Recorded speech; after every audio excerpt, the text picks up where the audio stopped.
कांग्रेस का आरोप है कि केंद्र में बैठी भाजपा सरकार अपनी नीतियों से किसी को आवाज़ उठाने नहीं दे रही है। इसी वजह से आज इन्होंने सोशल मीडिया प्लेटफॉर्म जो है वो शुरू किया है। प्रदेश युवा कांग्रेस के अध्यक्ष हैं, उन्हीं से पूछते हैं अजय जी क्या कार्यक्रम है ये, किस प्रकार से क्यों शुरू किया गया इसको? देखिए, इसलिए शुरू किया है कि जिस तरह से हम देखते हैं काफ़ी चैनल्स वैसे भी हैं जिनको गोदी मीडिया का नाम दिया जाता है आज के समय में, तो उनसे लड़ने के लिए, सच्चाई को आगे लाने के लिए हमें सोशल मीडिया की जरूरत पड़ेगी। और यूथ कांग्रेस सोशल मीडिया का यूज तो कर रही है, लेकिन हम साथ में ये भी देख रहे हैं काफ़ी युवा हैं जो अपने प्लेटफॉर्म में सत्य की लड़ाई लड़ रहे हैं, और उन युवाओं को जो अपने अपने प्लेटफॉर्म में अकेले ये लड़ाई लड़ रहे हैं उनको जोड़कर देश की तरक्की के लिए, देश की आवाज़ बनने के लिए एक प्लेटफॉर्म देने का कोशिश यूथ कांग्रेस करने जा रही है। और हमारा प्रयास रहेगा जितने भी युवा जो दबे हुए लोगों की, जिस सरकार ने इन लोगों को दबाया, उनकी आवाज़ बनते हैं सोशल मीडिया में, उनको एक मंच में लाके एक कलेक्टिव एफर्ट हो ताकि जो उनकी आवाज़ है और मजबूती से और ऊपर तक जाए। एक चीज़ और पूछना चाहूँगा, क्या इसमें कोई क्राइटेरिया रखा गया है, पढ़ा लिखा होना चाहिए या राजनीति से जुड़ा हुआ यूथ जो है वो होना चाहिए, या कुछ और भी आपने क्राइटेरिया इसके रिगार्डिंग रखा है? इसमें क्राइटेरिया एक ही है कि आपकी नीयत क्या है, आप सच्चाई की आवाज़ उठाना चाहते हैं, आप भी कहीं सिस्टम के साथ, करप्ट सिस्टम के साथ दबे हुए या उनके साथ मिले हुए तो नहीं है। अगर बिना किसी स्वार्थ के और ये परवाह ना किए कि आपके ऊपर कार्रवाई हो सकती है तब भी आप सच बोल रहे हैं, चाहे सोशल मीडिया में बोल रहे हैं, यही क्राइटेरिया, अगर आप सच की लड़ाई लड़ने को तैयार हैं तो हम आपके साथ खड़े हैं। लगता है आपको कि जिस प्रकार से भाजपा का सोशल मीडिया प्लेटफॉर्म जो है वो काफ़ी ज़्यादा स्ट्रॉन्ग है, कांग्रेस भी उसको स्ट्रॉन्ग करना चाह रही है? कांग्रेस स्ट्रांग अपना सोशल मीडिया करेगी, लेकिन दो फर्क हैं। एक सोशल मीडिया जो भाजपा का है वो पैसों से चलता है, उनके पास पेड लोग हैं। जो कांग्रेस का सोशल मीडिया है उसके कार्यकर्ता चलाते हैं, तो बहुत फर्क है। एक वहां पे 24/7 पेड लोग हैं, करोड़ों रुपया खर्चा जा रहा है, और ये वो करोड़ रुपया जो हमारे ऊपर टैक्स ये बीजेपी सरकार लाती है, उससे घपला करके, करप्शन करके ये पैसा बीजेपी अपने स्वार्थ के लिए यूज करती है। दूसरी तरफ कांग्रेस का जो सोशल मीडिया है वो कोर सोशल मीडिया है, वो उसके कार्यकर्ता चलाते हैं, ना कि कोई पेड एजेंट। तो जितनी मर्जी लड़ाई लड़े, अंत में जो दिखावे वाली राजनीति है या ये वाली जो पैसे वाली राजनीति है, ये काम नहीं आएगी। सत्य तो उभर के आएगा ही। जम्मू कश्मीर का युवा इस समय सड़कों पर है। कहा जाए जो एसआई के एग्ज़ाम हुए वो स्क्रैप कर दिया गया टोटली उसको। अभी फाइनेंस अकाउंट असिस्टेंट के युवा जो हैं वो सड़कों पर हैं। जल शक्ति विभाग के कई कर्मचारी जो हैं पिछले लंबे अरसे से, चाहे जितनी भी सरकारी रही हों, चाहे वो कांग्रेस की हो, पीडीपी की हो, एनसी की हो, वो लगातार मांग करते आ रहे हैं। और मौजूदा समय में भाजपा की यूटी सरकार है, केंद्र के द्वारा नियुक्त की हुई यूटी सरकार है, वो भी लगातार प्रदर्शन कर रही है। तो क्या उनके लिए ये प्लेटफॉर्म एक उचित प्लेटफॉर्म होगा?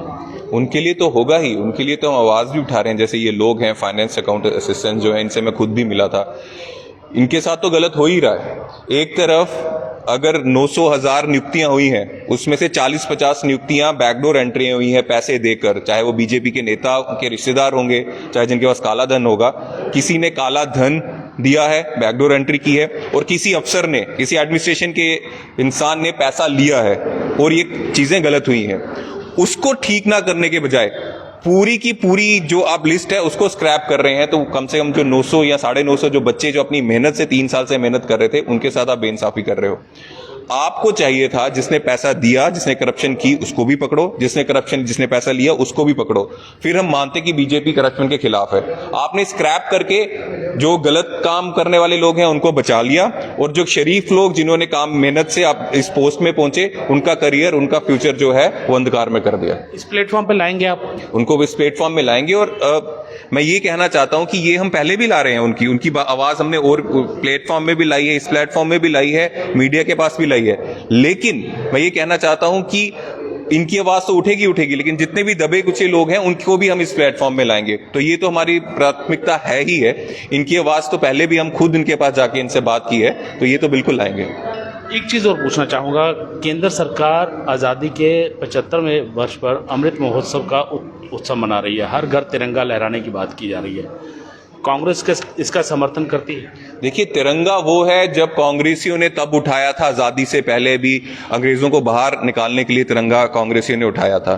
तब ये बीजेपी वाले जो थे तब ये कहते थे तिरंगा नैशी है, ये 3 रंग हैं, तो वो हमारे लिए सही नहीं है, ये तिरंगा को धिक्कारते थे। आरएसएस का जो कार्यालय है, मुख्य कार्यालय नागपुर, उन्होंने 20 साल पहले तिरंगा को लहराया है, उससे पहले इनको शर्म आती थी। तो क्यों जो राहुल जी ने जब कल बोला कि अगर आपके पास कोई ऐसी तस्वीर है, ये नेहरू जी ने तिरंगा पकड़ा है, आपके किसी नेता ने पकड़ा है, अगर 1950-40 की बात करें, नहीं पकड़ा, क्योंकि ये सब अंग्रेजों के पिट्ठू थे। वो लोग जो तिरंगा उठा के अंग्रेजों के खिलाफ लड़ाई लड़ते थे, आप उनके खिलाफ साजिशें करते थे। और आज आप तिरंगे की बात जरूर कर रहे हो, लेकिन इसलिए नहीं कर रहे कि आपको दिल से तिरंगा की इज्जत है, आप इसलिए कर रहे हो क्योंकि आपको लग रहा है तिरंगे की बात करके हम वोट टिटोर लें। क्योंकि जो वादे करके आप आए थे 8 साल पहले, एक भी पूरा नहीं हुआ, वो रिपोर्ट कार्ड में आप फेल हो चुके हो। आज तिरंगे की राजनीति करना चाहते हैं, लेकिन आपको बताना पड़ेगा कि जब आजादी की लड़ाई लड़ रहे थे, चाहे वो कांग्रेस के लोग थे, कांग्रेस के हमारे बुजुर्ग थे जो तिरंगा पकड़ के अंग्रेजों के खिलाफ लड़ते थे, लाठियां खाते थे, या भारतीय और लोग जो थे जो तिरंगा पकड़ के लड़ाई लड़ रहे थे देश की आजादी के लिए, तब आप कहां थे?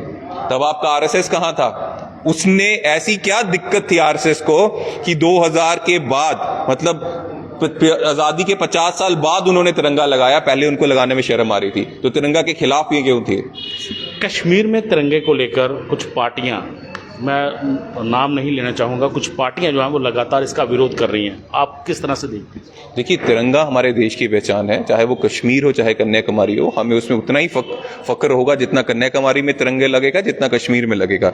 वो तो हमारा फक्र है, और आज से नहीं है, जिस तरह से मैंने बोला आज़ादी से पहले है। लेकिन राजनीति तिरंगे की नहीं, राजनीति आज जब हम लोगों के घर जाते हैं तो वो कहते हैं 10 दिन हो गए पानी नहीं आया, 15 दिन हो गए बिजली नहीं आई, कॉर्पोरेटर, बीजेपी कॉर्पोरेटर को फोन करें तो वो फोन नहीं उठाते, नालियां ब्लॉक पड़ी हैं। ये बेसिक मुद्दे हैं। तिरंगा तो हमारी शान थी, है और रहेगा, मरते दम तक रहेगा। लेकिन तिरंगे की आड़ में बीजेपी अपने जो काम है उसको छुपा नहीं सकती।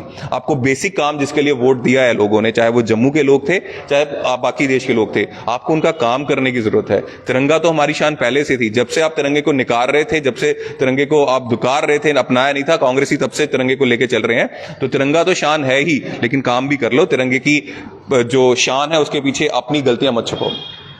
तो ये थे युवा कांग्रेस के प्रधान उदय जो हैं, उन्होंने ये आज कांग्रेस की तरफ से ये जो है एक IYC सोशल मीडिया प्लेटफॉर्म जो है वो शुरू किया है। और उसकी वजह यही है कि जिस प्रकार से भाजपा का सोशल मीडिया प्लेटफॉर्म काफ़ी ज़्यादा स्ट्रॉन्ग है, और उसी के बल पर वो लगातार कांग्रेस या कोई अन्य पार्टियां हों उनके ऊपर निशाना साधता है। तो उसको लेकर कहीं ना कहीं कांग्रेस ने अपने सोशल मीडिया प्लेटफॉर्म को स्ट्रॉन्ग करने की कोशिश की है, और हर एक यूथ को आगे आने के लिए कहा है ताकि अपनी आवाज़ इस प्लेटफॉर्म के ज़रिए उठा सके। रविंद्र कुमार श्रीवास्तव, पंजाब केसरी, जम्मू।